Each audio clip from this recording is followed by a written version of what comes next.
Hello, everyone. Today I'm presenting this paper called Depth Anything, Unleashing the Power of Large-Scale Unlabeled Data, published in CVPR 2024. It's done mainly in TikTok. First thing I've heard something good from TikTok. So the task is simple. It's just monocular depth estimation. But their claim is massive generalization ability across extensive unseen scenes. These six images are from data sets like COCO and SA 1 billion. Some captured are by themselves. And these are like zero shot performance of this model. So they claim generalizability. And we can see even this is high resolution, high fidelity image. It performed very well. So monocular depth estimation, the process of estimating the depth information and spatial structure of scene from single 2D image, enabling the understanding of distances and object placements within the environment. It has very good applications in robotics, autonomous driving, virtual reality, and other areas of the industry. So let's see the contributions of this paper. This paper is mainly based on this data scaling procedure. They don't suggest any new kind of architecture or new something in terms of the architecture or loss function and stuff. Mainly, they went from this data scaling direction. Instead of learning raw unlabeled images directly, they utilize unlabeled, a massive amount of unlabeled images, and to not just like reconstruction or simple tasks, they used hardware optimization tasks. We will see in the next slides. They also used the encoders, pre-trained encoders, especially Dino version 2, very good encoder, which can encode scene understanding and semantic segmentation tasks. And their claim is strong zero-shot capabilities and Midas. Midas is baseline model in this field, and with fine-tuning outperforms Zoideps. Midas produces relative depth. Zoideps is on metric depth. Relative depth is just it gives values for each pixel relative to the other pixels. In metric depth, it produces some value in centimeter or meters, something like. So here is some outline of the related work in this field. In monocular depth estimation, early works primarily relied on handcrafted features, traditional computer vision techniques. Then after the deep learning revolution, people started using deep learning models to directly learn from annotated images. Over time, the performance is increased by carefully designing the regression task as classification. I mean, regression is compared to harder to train compared to the classification. So some models, I think Adabin use this idea and get more performance. Introducing some priors and better objective functions, and eventually this task, the performance of the models in this task got better. But the problem with current models is poor generalization performance. They perform well in the trained data set, but not on the general other images. Zero-shot depth estimation. Zero-shot means this about generalization and effectiveness of the trained model in the domain change, like another field of the images. So Midas, the baseline, uses affine invariant loss. This work also continued to use this loss. We will see in the next slide the content of this loss to ignore the different depth scales and shifts across data sets. Yeah, this loss gives ability to model, to learn with the data samples with different scales, even in like indoor, outdoor, that kind of scales. This is the outline of their model. As I said, the main point is using massive amount of unlabeled data. So we have two data sets. First, we have labeled data sets and m number of samples. We have X image and depth map. And we have unlabeled data, just monocular RGB images. And this is way bigger compared to this one.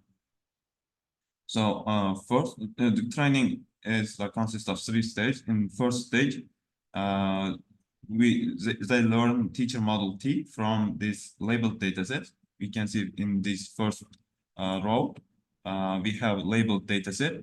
We have label here. It's we have labeled data sets in the literature. They are done by LiDAR, matching, SFM, etc.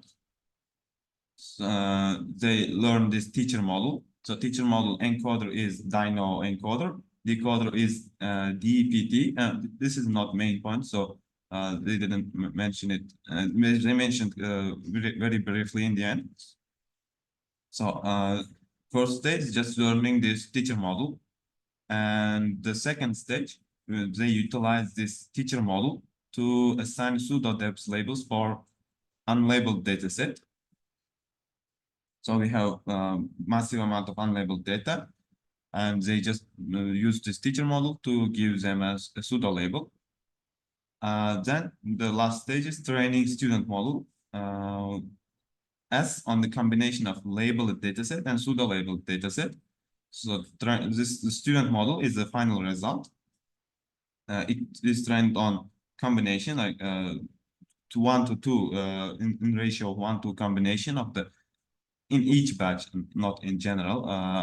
In each batch, batch contains for student batch of the student model contains 1 to 2 ratio of the labeled image and this pseudo labeled image. First, in the first, they couldn't get like best results using just this teacher and student learning. So they added this data augmentation techniques, some color jittering and cut max, and there is some feature loss between encoder of the student model and the frozen dyno model, not teacher model. Okay. So this is about the first stage, about teaching the learning the teacher model. Process is similar to Midas. So Midas they didn't release the code. So they said they first recreated the Midas. First step is to transform these depth values in pixels or in whatever the scale into disparity space, like 1 over t. T is depth, and normalize to 1 to 0 on each map. So normalize for only for this monocular one image. Then this is a loss function to train the teacher model. Affine invariant loss. So this is just taking average of every pixel, and this is affine absolute loss. Affine absolute loss. D star is predicted pixel, predicted depth value for pixel. Di is the ground truth. So this is absolute value of this hats, and this hat is normalized. Other than this normalization, this is normalized using median and this absolute value. Yeah, I can't remember exactly name of this normalization.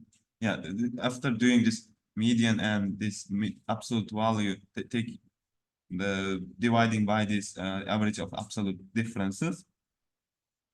Each prediction and the ground truth normalized, then the absolute difference between them is used as a loss function. It's a continuation of that slide. The teacher model T is encoder is initialized with Dino version 2, and with some detail.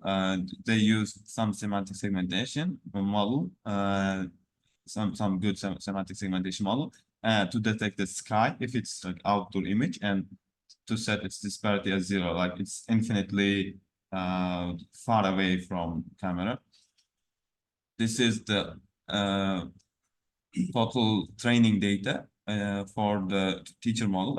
For generally for this model, they use these 6 datasets for teacher model and the student model, the labeled datasets.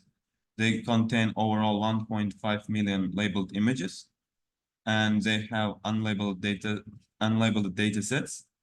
Overall, they merged these datasets and collected 62 million unlabeled images. Here, like some of them are indoor, some of them contains outdoor, but some of them are contains both of them. There, they didn't include NUY version 2 and Kitty dataset on this training part because they want to test zero-shot performance on that datasets. Yeah, this is the part. This is the main part of the part of this work. So they have teacher model. We have teacher model T trained on the labeled dataset, and they just use this teacher model to give pseudo labels. Now we have DU pseudo labeled dataset. S is trained on union of this labeled dataset and pseudo labeled dataset. Following some prior works, instead of fine-tuning T, they reinitialized student model to get better performance. Initially, self-training pipeline showed limited improvements, like no improvements and compared to baselines. Similar predictions between teacher and student model due to shared architecture. Like both architectures are the same, so student model just learned the same thing as teacher, so it couldn't get better than teacher. As a solution, they introduces data augmentation techniques, some general image data augmentation techniques like color jittering, Gaussian blurring, and cut mix. Cut mix is first introduced for classification. They claim it's the first time this technique is used in depth estimation. So it's a simple data augmentation technique. You just get 2 images and generate binary mask, and you interpolate based on this binary mask. You have original image, you have mask, and you have second image. You get some part of the second image and put on top of the first image. This is loss function of this loss function after using cut mask. Each part of this image is used loss for its original label. Like this cat image is the ground truth for this cat image comes from the original cat image. The ground truth for this dog image comes from original dog image, and they overall loss will be weighted average of these 2 losses. They use cat mix with 50%, so like almost 50% of the image is interpolated with other image. And another thing, they also tried, they also want to help this student model to get more rich semantic information from the image. So they want to include another task, semantic segmentation as another task, parallel to the depth estimation. So they created segmentation labels to unlabeled images, so 60 million unlabeled images using these three semantic segmentation models: RAM, grounding, Dino, and HQ segment anything model. I think, yeah. Overall, they made these three models made like 4K classes. They could predict 4K classes. Then in student model, they put two decoders for one encoder. So one decoder predicts the depth and one decoder predicts the semantic segmentation. But the results, no significant performance boost due to loss of semantic information in discrete class space. So they couldn't get good performance from this technique, and they realized like even the 4K classes is like very small compared to the overall feature space. So all the depth estimation is already harder than this, so it doesn't give any performance. So instead, they use feature alignment inspired by Dino version 2 models, strong performance in semantic tasks. They just did feature alignment loss with Dino version 2. It's just constant similarity between feature from depth model as student model and frozen Dino version 2, the encoder, not teacher model. It is the features comes from some internal layer in the encoder, probably the last layer in the encoder, and just cosine similarity. Here they use some trick. So the Dino version 2 model gives same feature for all the parts of the object. For example, they give example in car, like front and rear part of the car. Dino version 2 model provides the same almost the same feature. So, but in depth estimation, we need it will be given the car gets like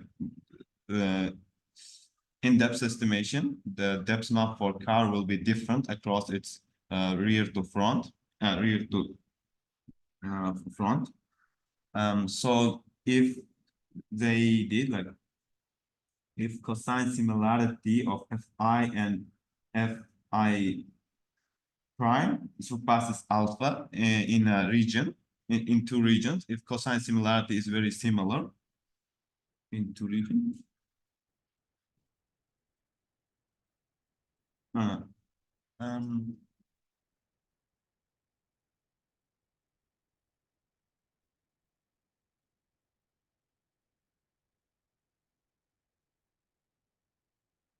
uh, mm, just here, not based on regions. If this cosine similarity surpasses some alpha, like if it's very similar, they didn't use that example in feature alignment loss, because in depth estimation, their assumptions like depth estimation cannot be such such uniform overall the region. So they just dropped that. They just dropped that sample from feature alignment loss itself. So overall, we have three losses: labeled loss, just that affine loss, and unlabeled loss using cut marks, and feature alignment loss. Some implementation details. So for encoder, they adopted Dino version 2. Following Midas, they use DPT decoder for depth regression. I couldn't have time to see what's inside DPT. All labeled datasets are just combined without some sampling techniques. In the first stage, teacher model trained on these labeled datasets for 20 epochs. In the joint training, the student just went only once this unlabeled dataset, 60 million, so only once is also should be enough. in ratio of labeled and unlabeled image is set as 1 to 2 in each batch. So labeled images are used more compared to the unlabeled image. I mean, they used repeatedly. Some results. This is their main claim, like zero-shot depth estimation in this Kitty and NUY datasets and other datasets compared to the baseline. Absolute relative error is the difference between this relative depth predictions divided by the ground truth depths. Smaller is better, and they provided these results.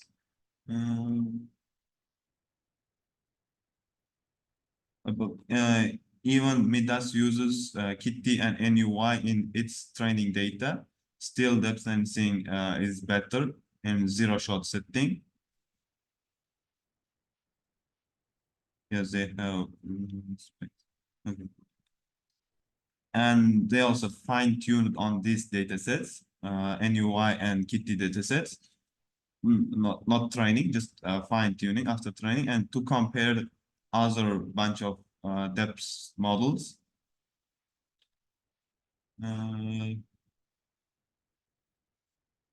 Yeah.